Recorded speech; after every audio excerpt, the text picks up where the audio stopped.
America has been divided between the aristocracy and the working class for, well, much of its history.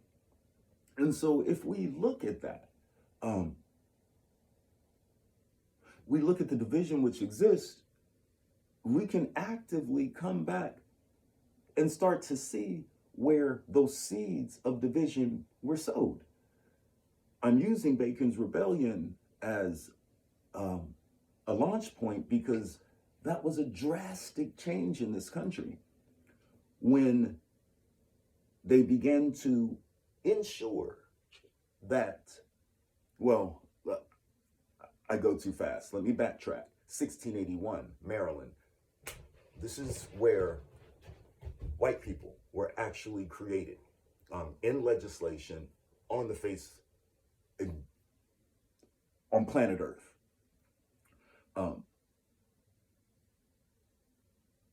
Where instead of simply saying freeborn women, they put a label. The British colony put a label on persons in this country and labeled them as white. Not only did they label them as white, but made it illegal for them to marry people of African descent, slaves, and if so, that they would be put into slavery, and that their children would be put into slavery and serve the master. Again, we are looking at,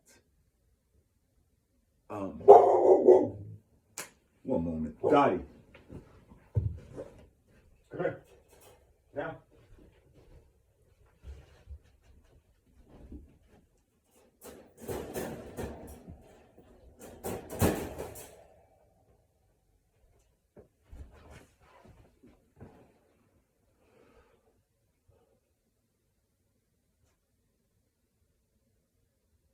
So that is the point where the white race actually became a legislative action in 1681. So what I want to do is move from 1681, and I'm going to need a little help here, tell you about so many of the other laws which came to be enforced, important note, by militia, volunteers, compulsory volunteers, which is, I know, it's an oxymoron, compulsory volunteer. But it was a way to bring together the newly coined and empowered group of people that they referred to as white in that legislative act in Maryland in 1681. Solve for the system. So when people say that white supremacy is ingrained in this country, here are just a few examples. Let me show you the implementation of this supremacy. We're dealing with the Casual Killing Act of 1669. Of course, the wording was changed in 1681, indicating white in Maryland. There was an amended Casual Killing Act in 1682. Now, let me enlighten you. Casual Killing Act. Unruly Negroes, if necessary, kill them. Casual Killing Act. Rebellious, necessary, kill them.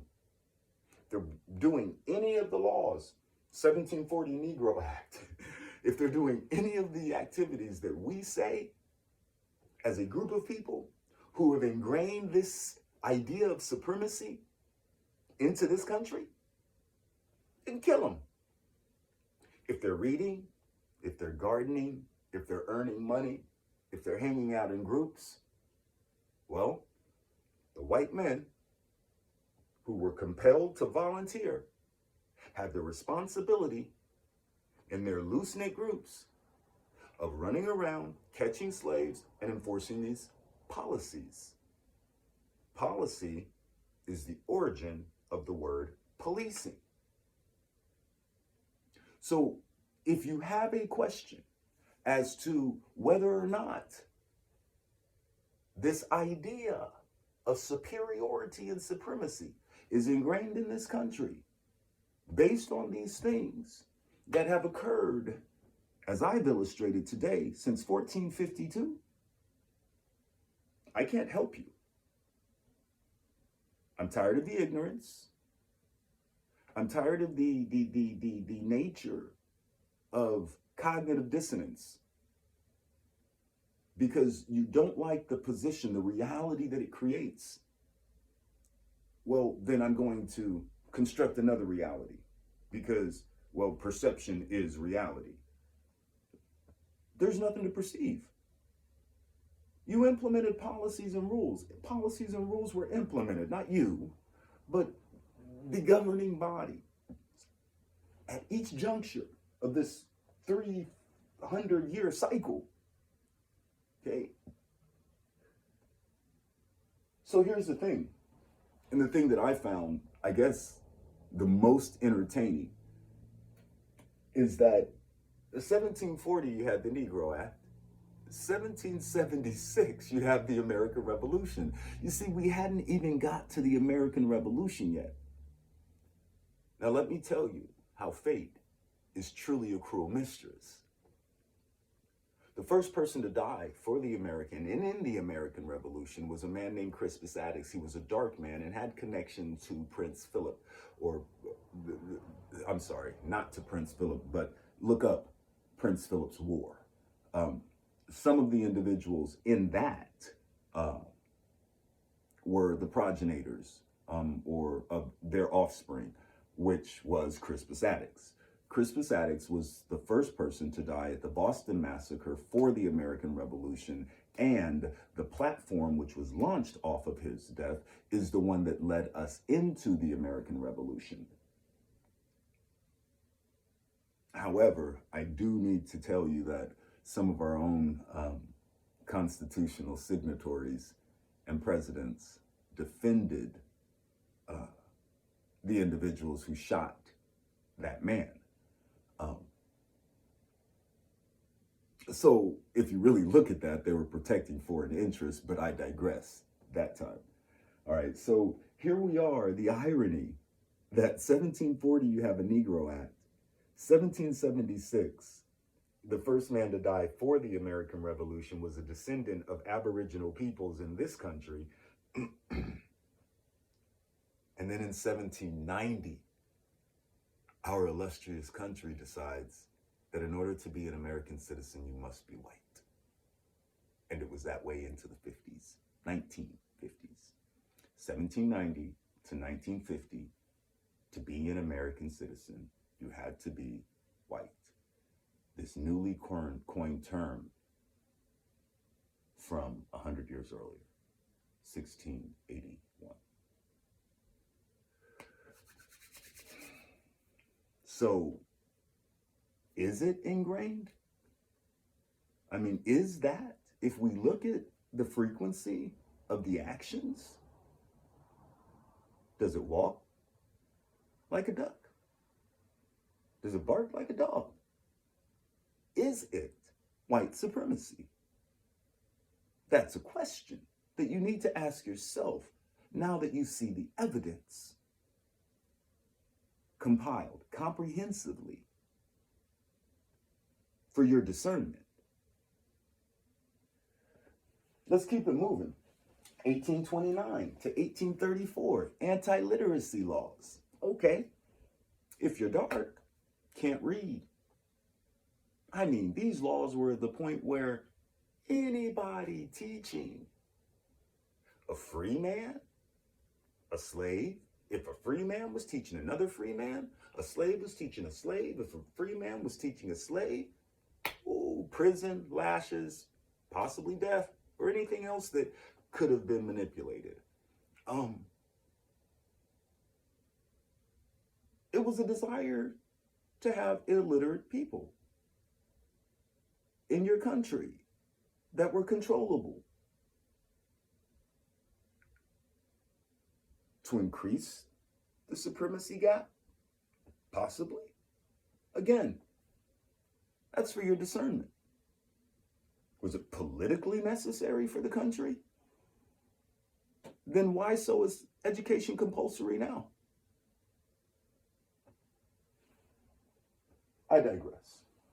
And then you have the Fugitive Slave Act, 1850. And that's again where you begin to see militias, compulsory volunteer policing forces come together to enforce these policies, which, yes, are ingrained in this country as a matter of law. Okay. Yeah, I'm trying to get through this, man. We're 28 minutes into it. And, well, I want you to remember that I love you. It's not a matter of anger for me because, believe it or not, I know how this all plays out. It's a matter of education because, well, I don't believe that we have to lose everybody to social construction and lies. I think that the truth is its own light. We're moving from 1910 to the 2000s. Let's just take a quick jump there with heavy emphasis on the 1910 part. If we're looking at 1910, let's just go through to let's stick with 1910. 1910, we have world unrest. I do believe we're going into World War I about this time. Blacks, freed slaves now as a social term during this time period, are being recruited into the military. And we're into the 20th century, or 21st century, 1920, 20th century at this stage in the game. When they returned from the war, they were not quite the same people. Had hopes of integration, memories of slavery, and an idea that things would be better. They had seen the world. In 1926, well, let's take it before that. There is a housing issue which is going on, separated communities, etc. And this doesn't necessarily work horrible, except the balance is off. And the things that are happening to freed people, and you can check the Freedmen's Bureau records of crimes that were never followed up on, just all of the injustices which were happening and being reported by the freedmen at that time and free persons or people at that time. This is going on. 1919, Chicago, Elaine, Arkansas, Greenwood. 1923,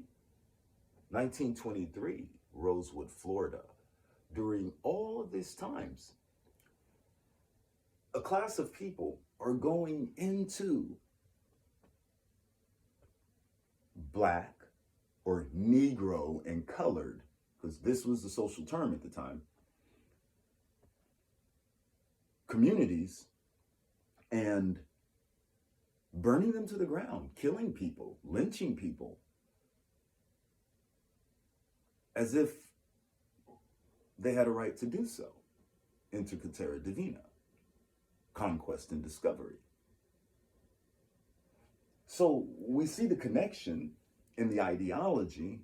We've tied together some of the political and social events and legislative acts that occurred in order to implement this ideology. We saw the empowerment of this newly created group of people as they were tasked with catching slaves and enforcing the mandates at a compulsory volunteer level, oxymoron. And then in 1926, the Supreme Court rules in favor of unfair housing practices. The case was Corrigan versus Buckley. So not only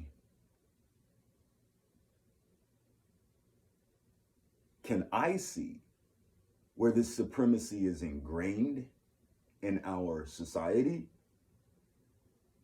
I can also see the impact and why we have the conditions that we have today.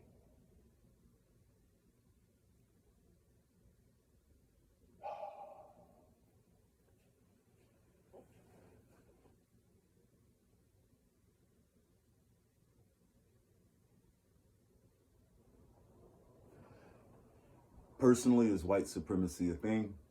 In the minds of some people, it is. Through legislative action, although scientifically it is completely inaccurate, there are white people and there are black people.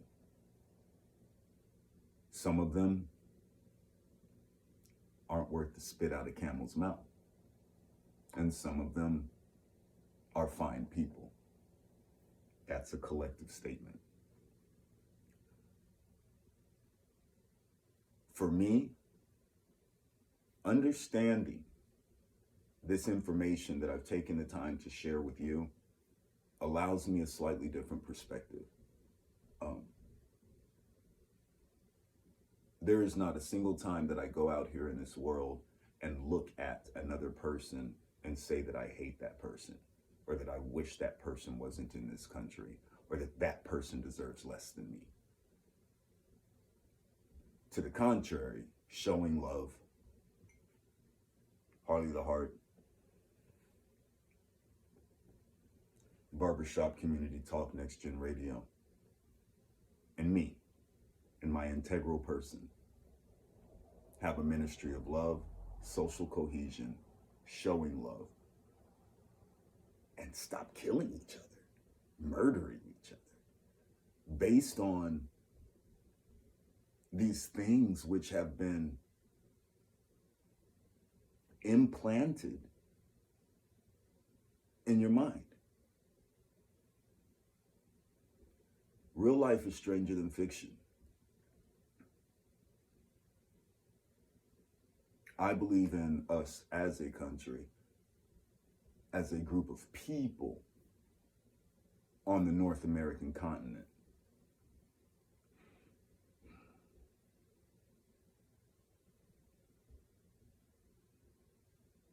And I just hope we pull it together sometime soon. Let's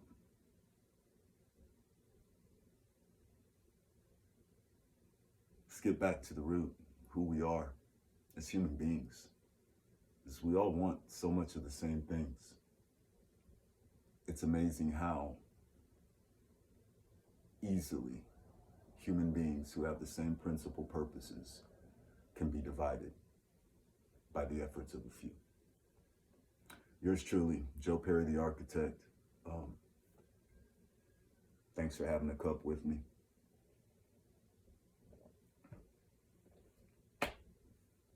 Build beautiful things.